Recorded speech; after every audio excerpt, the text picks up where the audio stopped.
Alright, so here we have the old 69 F100. So it doesn't pop up too much on my channel. It happens to be my father's truck. We picked it up out of an old farm field, and I took the old 2-barrel off of it and 2-barrel intake and put a 4-barrel intake and carb, and really outside of putting some electronic ignition on it, it is still completely all original. But I haven't really been in favor of these wheels and tires that are on it. They look kind of ugly, and I picked these guys up. So anyway, happens to be Father's Day, and my dad and mother are out on vacation, so I figured I'd just do a little tune-up on this thing, throw these wheels on it.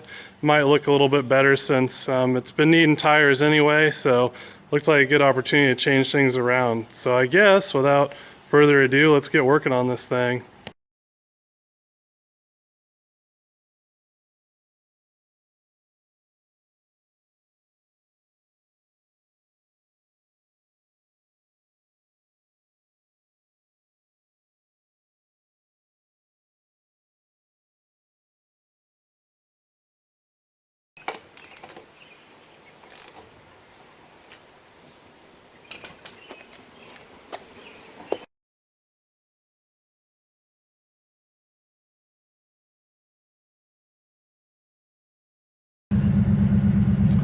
Happen to have my phone here so we can kind of see the truck cutting out, and every once in a while it'll just start doing this. So definitely what we're gonna address here for sure. But anyway, I got the new wheels and tires on. I'm gonna take it up and down the block here so that the lugs can kind of seat. So after you torque down wheels, after you drive around a little bit, they'll kind of loosen up and the wheel will seat a little bit more. So I like to, after I put new wheels and tires on, just drive it around the block and then pull it back in, do a final torque on those wheels, and that just assures that your lug nuts aren't gonna fall off and take your fender off. But anyways, you see, like I said, you know, and now the carburetor issue is completely gone. So when we get back, we'll address that and do a quick tune-up on this guy.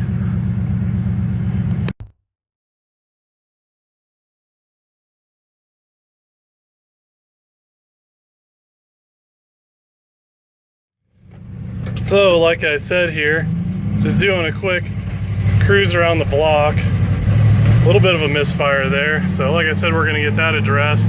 But anyway, kind of the main reason I went ahead and put these 31-inch tires on here is because this being a all original 3-speed, it kind of winds out when you're on the interstate in the RPM. So hopefully with these larger tires here, we have a little bit more of an acceptable RPM range when we're cruising down the road. So I don't really like going 70 at 2800 RPM. This should lower it down pretty good. But anyway, we took our cruise around the block here, pull it in and re-torque our wheels, and we'll be good to go.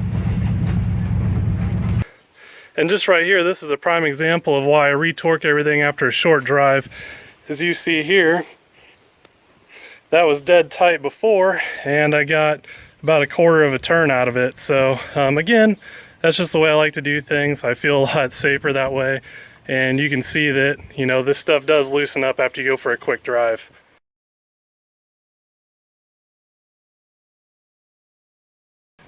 All right, so jumping into this thing, there's a couple of issues here that can cause the misfiring symptoms that we have here in the truck. One of those being inconsistent voltage, too low voltage to the coil or charging system, maybe a bad voltage regulator, and then obviously improper ignition timing or weak ignition, which would be associated again with you know, a number of things. So we need to take a look at the ignition, and also if the carburetor is too lean, either the fuel filter is clogged up, it's not getting enough fuel, or something of that nature. So the first things we're going to check here, of course, we're just going to verify our voltage with our key on and our voltage to our coil. So got my multimeter out here, and we're going to get it hooked up and have a look.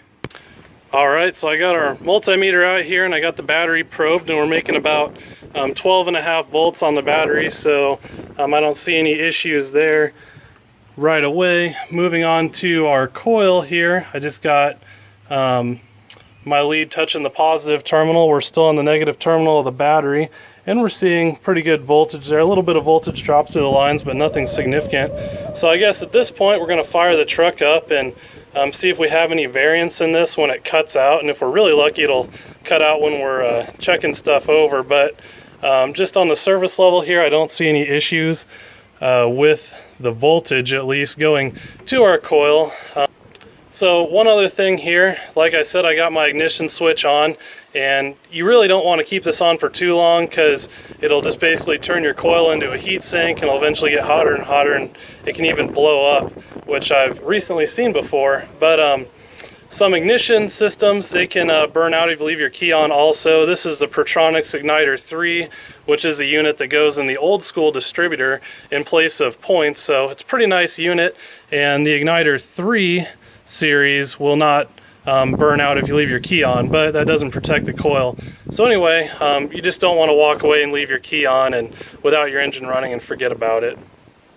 Now this thing should pop right off here without any gas. We're in neutral here, and perfect. All right, so in most every case when you saw 12 volts to the coil with the engine off, you should be good. You can always test it when running. Now, naturally you're not gonna see 12 volts because your multimeter is almost kind of picking up an average. But what you're kind of looking for here is consistency, and I don't see any issues with this. So I do believe we're getting proper voltage to everything, and that's not our issue. So we can move on from there. The next thing I'm just taking a quick look over here is our ignition components themselves. As we see our little Igniter 3 unit, and since we're getting proper voltage and the engine's running, you know, electronic ignition is usually all or nothing.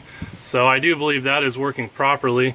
You always want to take a look in your cap. Now these Ford engines with the distributor out in front, when it's raining, obviously it's pulling water right through this radiator, and a lot of times they can get a lot of moisture in them, and that's why Ford went to that rubber boot that I actually installed on the rot stang over there in the later 80s, so that kind of protected the distributor from that moisture issue, where the Chevrolets don't necessarily have that issue because the distributor's in the back. But looking in here, our terminals are a little corroded, but not to the point that it'd be causing a misfire. But since we're at this point, I'm going to go ahead and just scratch these off really quick with my pocket knife and blow that out so we don't get our corrosion all inside of our unit, and we should be good to go. So with the distributor cap and rotor, some other things you want to consider: the plugs and the wires. Now I know that I put new plugs in this thing last summer, and my wires are fairly new as well, so I'm not going to jump to any conclusions about that just yet, and we're just going to keep working through this thing until something just absolutely jumps out at me. So before I get too far ahead of myself here, another thing when you have misfiring issues to always check is to see if your thermostat is working properly and if your cooling system is coming up to operating temperature. If you're carbureted, you should have made all your adjustments when your engine was at operating temp. So naturally, if your thermostat gets stuck open, which is how they're designed to fail open, then your engine will run a lot cooler, and therefore it's not atomizing the fuel as well, and you'll have a stumble because it'll be much more lean in that case if your choke is all the way open like it should be. So anyway, on this truck I've already checked that out. I know that we're coming up to operating temperature well, so I immediately had factored it out from the very beginning. But that's also something to always check into. One of those little nuances that can always kind of be a fly in the ointment there. So again, that stumbling, that misfiring is pretty indicative of a potential lean condition. So I'm going to go ahead and check out all my vacuum lines here, and again just do a quick check on our ignition timing and our ignition components themselves. As we see here, our mechanical advance seems to still be functioning.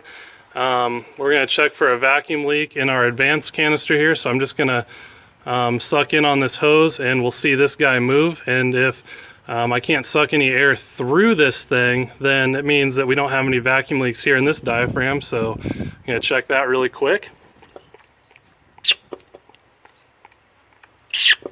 So as we see there, we are getting advance from our vacuum advance, so that's all good. This seems to be plugged up good, not cracked. I'm noticing a little issue here, and this is why I always talk about these rubber plugs. They're just garbage, so I like to use those nylon plugs. As you see here, it's split, So that is a small vacuum leak, and this is the ported vacuum port on the Holley carburetor. So it's not factored in until you're into the RPM. So that could offer a slight issue, but it's not going to add into our misfiring there at idle. But we're definitely going to get that changed out and put one of those nylon plugs on this guy so that we can eliminate any vacuum leak that we might have there. And those nylon plugs just never fail. But overall, we are going to check out our PCV valve here. I see that this truck has one, so when those go bad, they induce a pretty good vacuum leak. And then my test port back here seems to be capped off well. Appreciate that redneck zip tie action going on there, but seems to be all good and in order. And I checked my base plate on the carb, and it's tight, but not too tight to the point where I've obviously, if you tighten these down too tight, you'll warp that base plate and induce a vacuum leak, but we're all good there. So again, we're just going to keep on going. All right, so we got the engine running again here. We got our timing light hooked onto spark plug wire number 1, right close to the spark plug. We plugged this guy up like it's supposed to be, and we have removed our vacuum advance. Since I'm running manifold vacuum, it would be factoring in here at idle, so we want to remove that.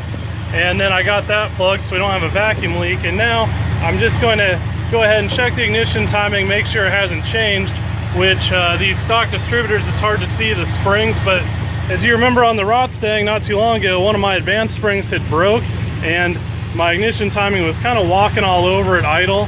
So obviously that was causing some idling issues. Now,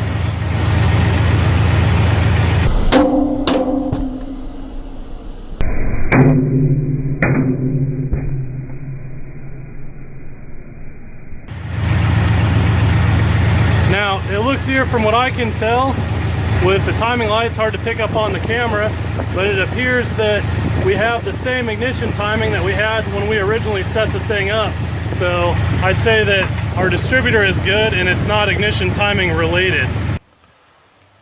All right, so we got the truck all back together now to the point of which it was. Got a vacuum gauge tied in here, and we're going to do some tuning at this point because I'm fairly confident everything else is set up right. Now, one thing I have withheld from you guys is that actually there's a huge hole in the muffler now, and this being a pretty restrictive exhaust, it's a lot more higher flowing now with that hole, and I eventually of course plan to fix that and put a muffler back on it, but for the time being obviously that's flowing a lot more air, so that's going to affect our carburetor tuning, and right now we can adjust for that, and that's just fine. Now I do want to mention that if you do have issues elsewhere in your vehicle, you don't want to band-aid your problem with a carburetor adjustment, because more often than not when an issue arises, it's usually something that can be fixed, and you don't want to adjust your carburetor around that issue and kind of band-aid it, because you're just putting your carburetor further out of adjustment. But in this case, we're simply flowing more air kind of in a redneck way. It's like putting higher flowing exhaust on, but just nature's version of it, I guess. So obviously that's going to affect our carb tune, and we're going to have to adjust for that higher airflow. But before we get too jumpy here, one thing I want to check out is the PCV valve. I personally do not like running PCV valves. It's like a controlled vacuum leak, and some carburetors are set up for them. As you see, this particular carburetor doesn't have any adjustment screws on the back, so the idle mixture is kind of set on the back metering block there. But kind of how a PCV works is, again, it's a controlled vacuum leak. It lets a little bit of air in there at idle, and then when your vacuum drops, it'll let a lot more in at more of a higher throttle angle. But anyway, they're a good thing overall, but they just kind of cause a lot of headaches, and it's kind of discretionary if you want to run one. I personally don't. The rot stang doesn't have one, and if your engine's worn out, you got a lot of blow-by coming through. You know, it's not going to be running down your valve cover and on your firewall, but you're going to be sucking that back into your engine, and you're going to foul your plugs out just that much easier. So anyway, again, that's discretionary, but we're going to get a good check on that and make sure that it's not worn. A lot of times when they wear, they are letting a lot more air flow through than normal and creating too much of, I guess, a controlled vacuum leak to the point that you can't adjust around it, and then you have issues. So we're going to get a read on that really quick, and if it's good, then we'll adjust our carburetor. If not, for the time being, we'll plug it and eventually replace it, because this engine runs pretty decent with it when it's all working as it should. But anyway, we'll get a good check on that. All right, got our engine running here. We got some good high manifold vacuum from that stock cam goodness. But anyway, I think I've kind of located the issue here. I've been playing with the Pcv valve, plugging it with my thumb and unplugging it, and it seems like the check ball inside will get stuck at points, and then it'll run bad, and I can kind of blip my thumb over it a few times, and then the idle will smooth out again. So the reason it's an intermittent issue is that check ball is getting stuck, and since it's getting stuck, it'll induce a larger vacuum leak. So it's going back and forth from kind of allowing in more and less air. So it's kind of messing with my carb tune here. But again, kind of a way you can play with it here is just plug it off. Obviously, you're going to drop a little bit of RPM. It's working good at the moment because we're only losing about 100 RPM or so, which is to be expected. But there were points where I'd plug it and the engine would almost, you know, it'd really start hunting around pretty bad when I let it go. So anyway, you can see that guy's pretty darn old, been there a long time. Another way to check your Pcv valve is with your engine off. You can shake that thing and you should be able to hear that check ball kind of bounce around there. Obviously, if you don't hear it shaking, it is completely stuck in place, but this one's kind of getting intermittently stuck. So for the time being, we're going to plug it and we'll adjust our carburetor around it and drive around, just make sure that that was our issue. So before I get too crazy here, I got the Pcv valve off of the engine, and anyway, you can still hear it shake, so it's functioning like it should. It's not completely stuck, but you can see it's pretty dirty. And again, what I believe is happening is it's got a pretty good buildup of carbon and oil fumes in there over time. So I'm going to spray it out and hopefully it cleans it out, but I'm sure that carbon was building up on the seat, and what it was doing was it would hang it open sometimes, and you'd crack the throttle, it would move that ball around, then it would seat properly. But anyway, that dirt would let it hang open at certain instances and then let in more air than at other times that would be being let in. So anyway, I'm going to go and spray this guy out and hopefully clean it out a little bit, and we'll reinstall it and see if that corrects the issue. But there's definitely a lot of dirt in there, and again, that can really wreak havoc with a Pcv valve. Alright, so we got the tar all sprayed out of the Pcv valve and it reinserted. So we haven't done any carb tuning yet, just because we want to be sure to only change one thing at a time here, so we can be sure of what our issue actually is. So we're going to go ahead and fire it right up. Starts right up well. Doesn't seem to be misfiring. We do have 100 RPM lower idle, so what I assume is some of that dirt was hanging that Pcv valve open and it was passing more air than it was supposed to, and again messing with my carburetor tune. But we have nice and steady and healthy manifold vacuum on this engine, but it's not so high that it was indicative of a vacuum leak like it was, so that's good. And it looks like we're in pretty good shape here. So our Pcv valve was definitely our issue. That dirt was hanging it open just a little bit more, so it was letting more air through, and then you know, kind of causing a lean condition that the carburetor wasn't set up for. Now what I could have done is adjusted that out with the carburetor, but realistically the issue was the Pcv valve. And this kind of leads into why I have some of my opinions about these. You know, it's just one more thing that's a little bit temperamental, one more thing to fail. On a fuel injected car, the computer will adjust for it, but on carburation, you know, you set your carburetor up one way with a certain scenario, and when you change that scenario, it messes up your carburetor tune. But now we seem to be running good and healthy, and we can take the thing up and down the road, but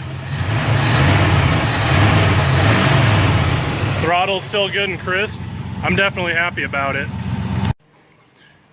And in case you were concerned here, there is indeed an air cleaner and a breather cap and all that good stuff. So of course we're going to have that installed before we go down the road. I didn't want to leave y'all thinking that I was just going to drive down the road with everything open like it was. So anyway, let's put it up and down the road and see how she does. Alright, so now it seems like the F100's running pretty darn good here. We got Dad in the driver's seat, pulls right off the line. RPM comes up good. Gear mashing at 3-speed. No more hesitation. Got that pretty nasty hole in the exhaust yet that we'll fix, but it seems like that fixed it. So everything that we tested there was pretty, again, indicative of a vacuum leak with the high idle and everything where it was leaning out. So guess we got it solved, and that's that. We'll pop on the interstate one more time here and really give it some gas. Low RPM pull here from second gear.